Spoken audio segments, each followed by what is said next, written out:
two of our competitors, the USSR and the US. So, USSR, what race strategies do you have? Well, I did really good in my race in the World War II prelims. Excuse me? No, you didn't. I obviously did way better. No, you didn't. Okay, anyways, I'm expecting a very competitive race. So, what race strategies do you have? Well, I know I'm gonna win.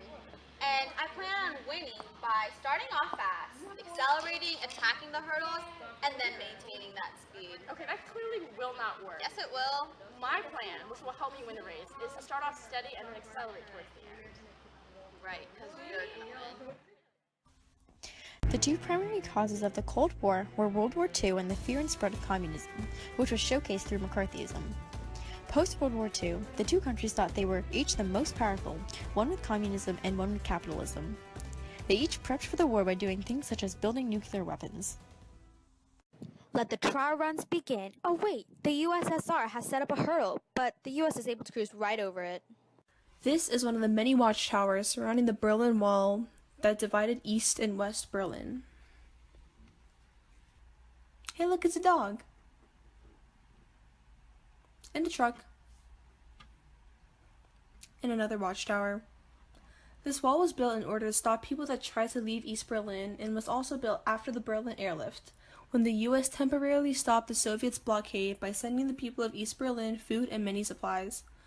Many people were killed attempting to climb over the wall, but were stopped by dogs, soldiers with the guns, and also the barbed wire that was surrounding the wall. The Berlin Wall to this day was one of the most powerful symbols during the Cold War. Runners? Set. And there you have it. The countries have reached the first hurdle, the Red Scare. The Red Scare was a period of time in the U.S. when there was suspicion of communism that spread fear throughout. Joseph McCarthy suspected that there were people in the government associated with communism, and this spread more fear among the people.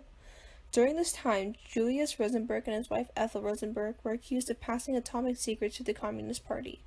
After this, they were soon executed, and all the panic gave the USSR a jump ahead in the war.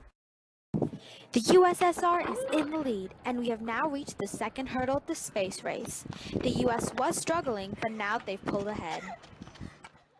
The space race between the USSR and US is exactly how it sounds like, a race for space.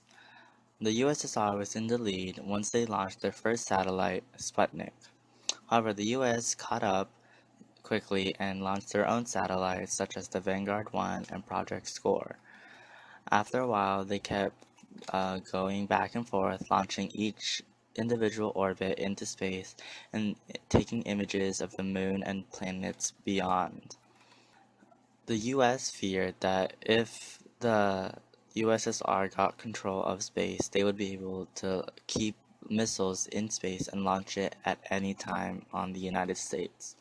This fear made them start many missions such as Apollo and leading them to be the first people to go on the moon.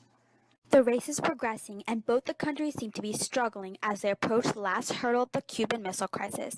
They've both crossed the hurdles, and now they're neck to neck. It seems to be a close one. The Cuban Missile Crisis occurred in October of 1962 when photos of a nuclear weapon site in Cuba were sent to JFK. He soon ordered a naval blockade of Cuba and an airstrike on the weapon sites. However, on October 26, Khrushchev said that he would remove the nuclear weapons if the US did the same in Turkey and not invade Cuba. The US has taken home the title. The Berlin Wall has fallen and the Cold War is over. First off, congrats on your win, US. And Coach, how do you feel about your athlete's performance today? I think she did really well. She stuck to the plan and she had a really good mentality, and that's what won her the race. Thanks, Coach Bush. Good job. So, what happened out there, guys? We